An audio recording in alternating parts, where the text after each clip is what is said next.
Welcome back to Serenity Speaks, Conversations on Wellness. I'm your host, Cleo, and I'm delighted to have you here and tuned in. If you haven't already noticed, I love yoga for so many reasons. And in one way or another, when I meet new people, I will definitely be bringing up the subject of yoga. And this week, someone introduced me as an evangelist of yoga, which is a good way to explain what I actually do. But then straight away, I was bombarded with questions of my religion. And I'm not religious, by the way. I realised that I don't want people to get it twisted. And this brings me to another common misconception. Yoga is not a religion.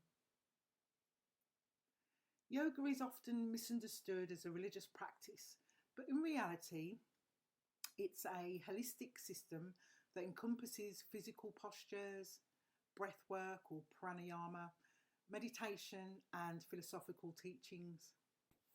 Yoga originated in ancient India and so was originally and mainly practiced by Hindus, Buddhists, and Jains. But it is not exclusive to any one religion at all. It's one of the most beautiful aspects of the practice is its inclusivity. It welcomes people of all faiths, backgrounds, and beliefs to come together on the mat and explore the depths of their own being.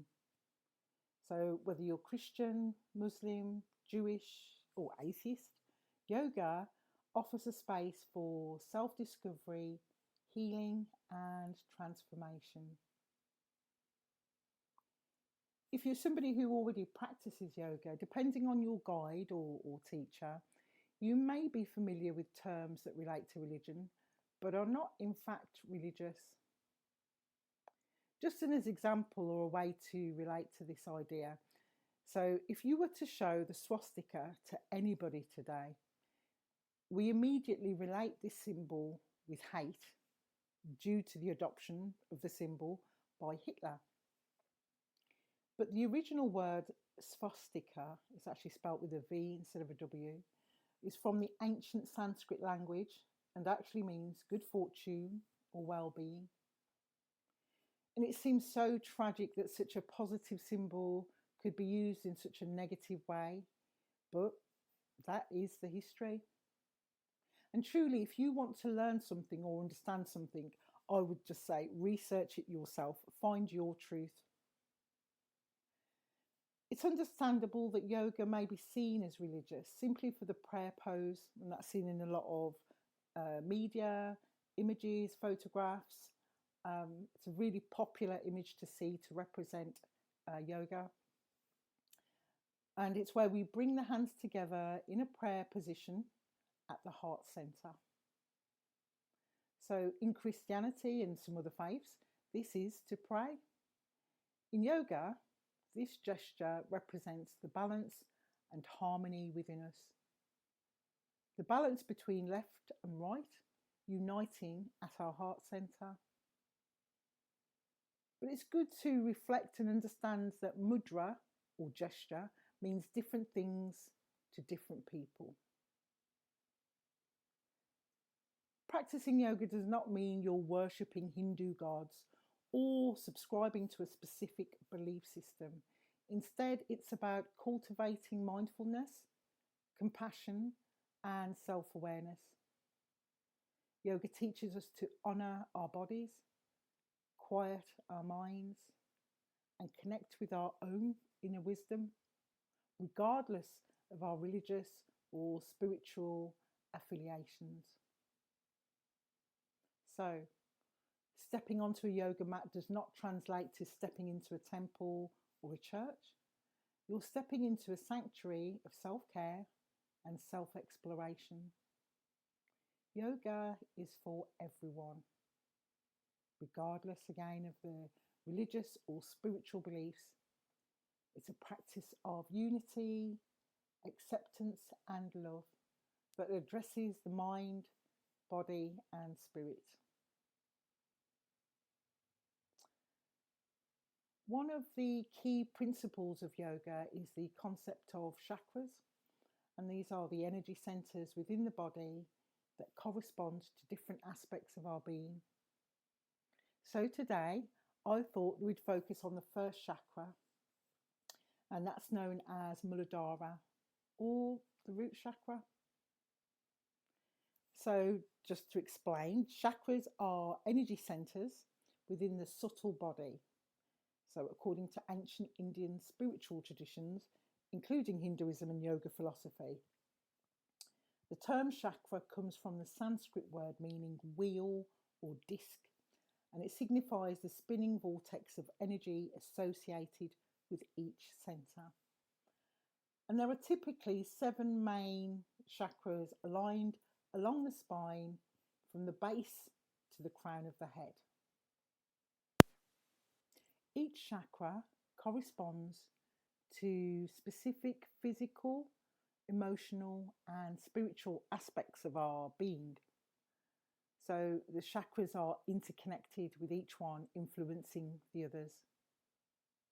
When the chakras are balanced and aligned, energy flows freely through the body, promoting health, vitality, and well-being. However, if a chakra becomes blocked or imbalanced, it can lead to physical, emotional, or spiritual disturbances.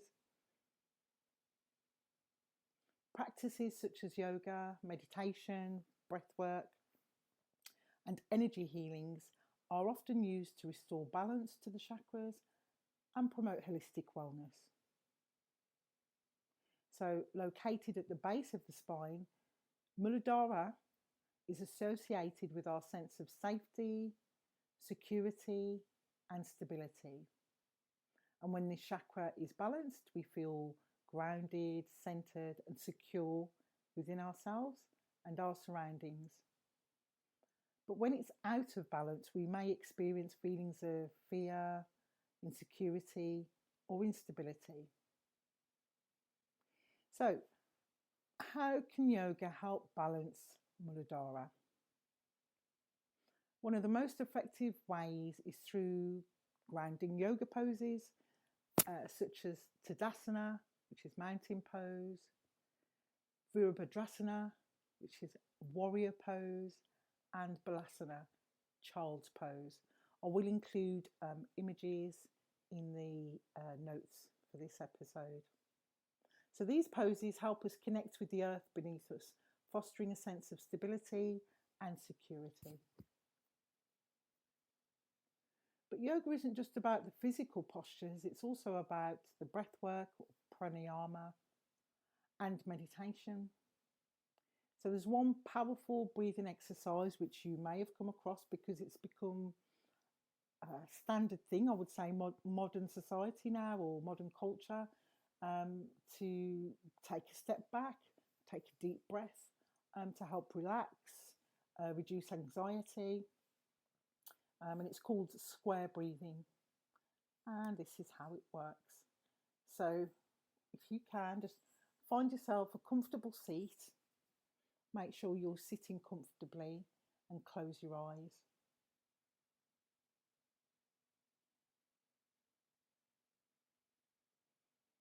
Closing the mouth, take a nice deep breath in through your nose, counting to 4 as you inhale. So you're lengthening your inhale over the count of 4. And you can do this at your pace. That can be a quick 1, 2, 3, 4, or more drawn out 1, 2, 3, 4. And then you're holding your breath for a count of 4. 1, 2, 3, 4. And then you're exhaling slowly through your nose again, counting to 4. And finally, holding your breath for a count of 4. So square breathing, box breathing. If you imagine an image that you're drawing, so as you inhale for 4, that's a line north. And as you hold your breath, that's a line to to the east. And as you exhale, that's another line south. And inhaling to the west. So you're actually drawing a square. So that's why they call it square breathing or box breathing. It's really about finding your pace. You know, sometimes I know I've been in yoga classes in the past, and you know, they're saying hold for this breath of 4, and obviously everybody's breathing pace is different, or breathing ability is different. So one person's count of 4 could be really quick, and another person's count of 4 could be really, really long. And as soon as you start to try and hold your breath to catch up with something that's quite drawn out, you start to panic, and that is, you know, not the point. So really, it's finding your own count of 4, what you're comfortable with. That might take a bit of practice, but that count of 4 is at your pace, not somebody else's. And obviously, the more you practice, the longer you can hold those breaths. It is more beneficial to hold the breath for, to breathe, I should say, not hold the breath, to breathe for longer inhales and deeper exhales. But again, that is a practice. So we're going to do a short guided meditation. I'll also put the square breathing in the notes as well.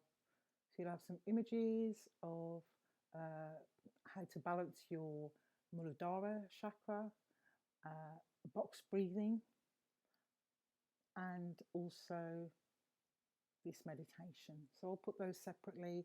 I'll also put the links to YouTube so you can follow those at any time instead of listening to the whole episode.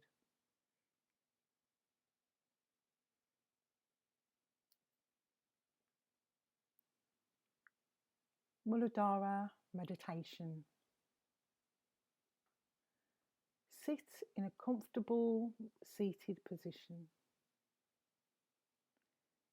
This may be with your legs crossed, seated on a cushion.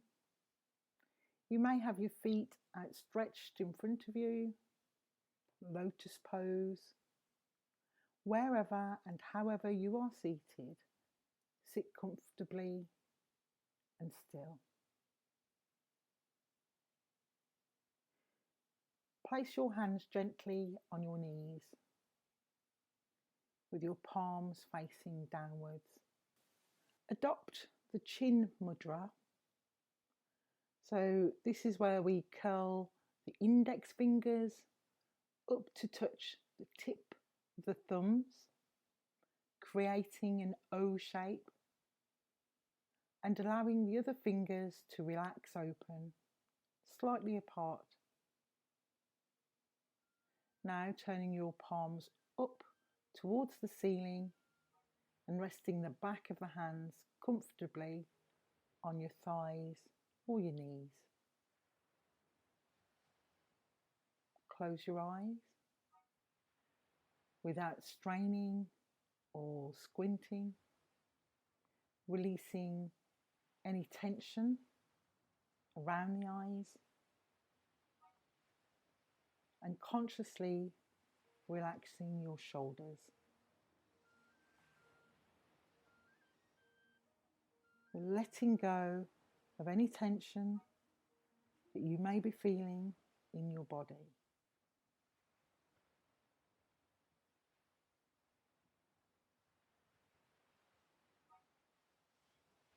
Bring your attention to the breath. Notice how your abdomen expands as you draw breath in through your nose, inhaling, and how your abdomen deflates as you exhale. Observe your breath. Let go of the need to control and just breathe. Notice how long the inhale is how long the exhale is.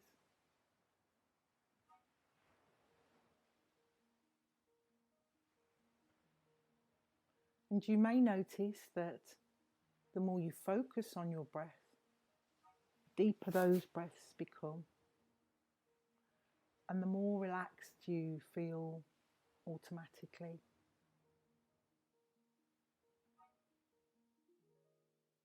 You are the observer, paying attention to your breath and how that breath affects and feels within your body.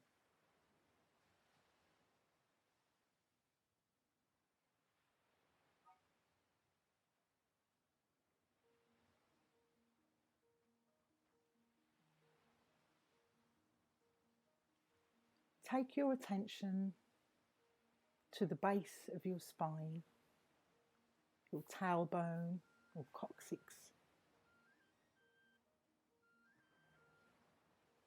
Here is where Muladhara Chakra exists.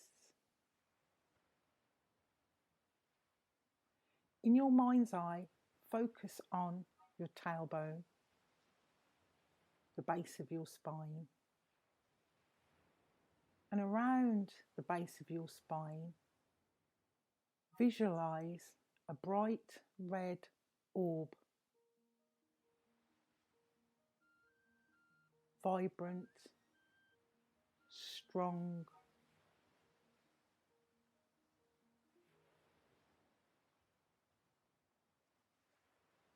Muladhara, the root chakra, is your place of safety and security in this earthly body. Here is the foundation of your physical and energy body.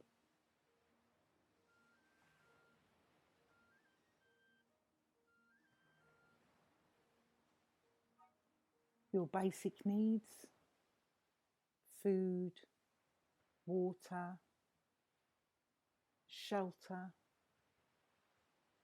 safety, and good health. Your sense of connection to the earth.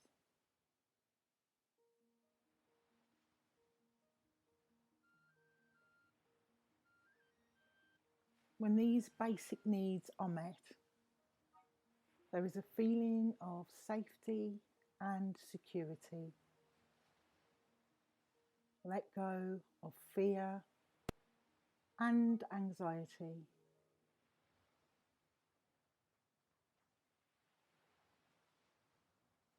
When your basic needs are met, you feel grounded and free from worry.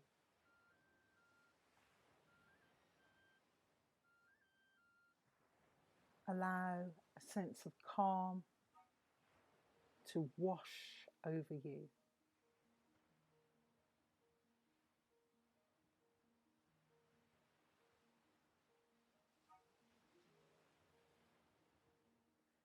In this moment, right here, right now,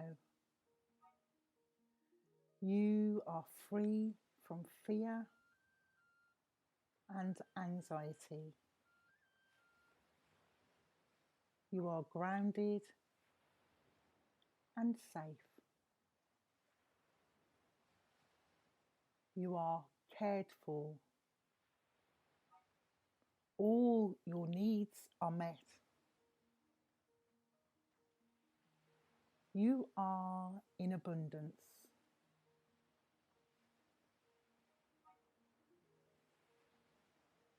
You are at peace, and all is well.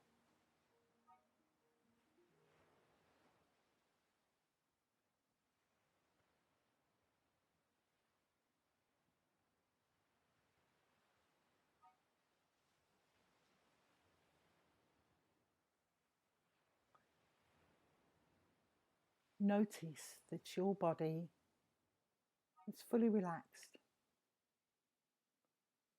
tensions have melted away. Your shoulders are relaxed.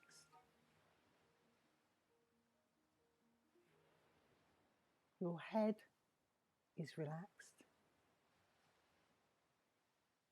And your chest is relaxed.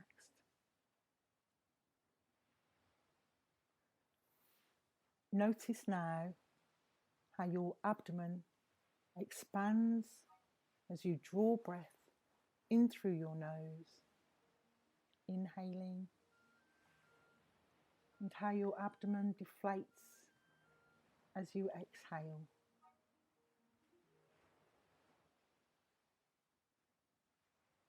Notice if there are any differences from the beginning of the meditation. Notice your breath without the need for control.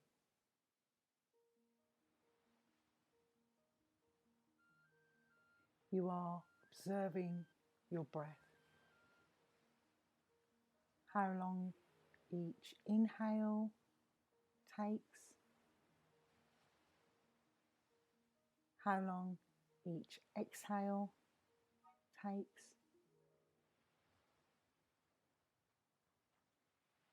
Noticing the freedom of your breath.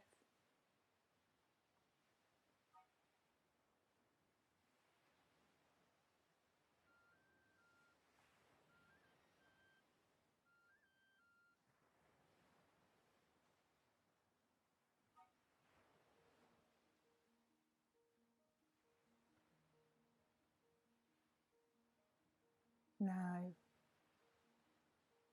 inhale deeply, nice, big inhale. Exhale deeply, sighing the breath out of the body. And again, a nice deep inhale and exhale. Keeping your eyes closed, take a moment.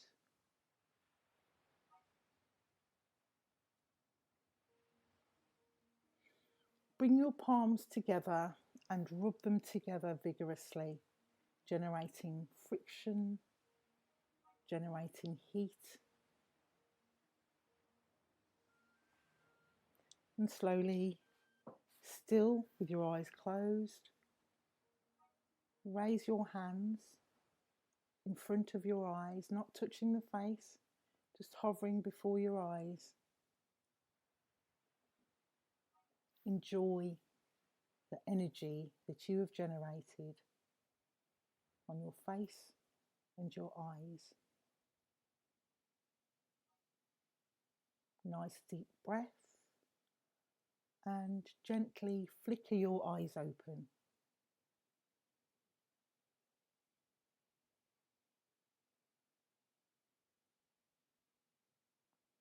Palms together, prayer pose. Raising your palms, your hands up to your forehead, and then bring your thumbs and touch between your eyebrows, your third eye, ajna. Keeping your palms together. Now bring your thumbs to your heart center. Bow your head gently. Namaste.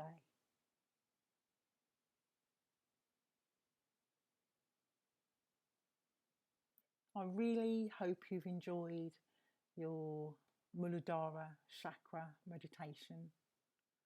And remember, you can tune in to that meditation at any time. I will pop that on YouTube. So thank you so much for joining me again this week on this journey of exploration and self-discovery. In our next episode, we'll delve into the second chakra, known as Svadhisthana, the sacral chakra. and explore how yoga can help balance our emotions and cultivate creativity. Until then, may you find peace, joy, and serenity on and off the mat. And remember, if you enjoyed today's episode, be sure to subscribe to Serenity Speaks for more insightful discussions on holistic well-being. And remember, the journey to wellness begins with a single breath.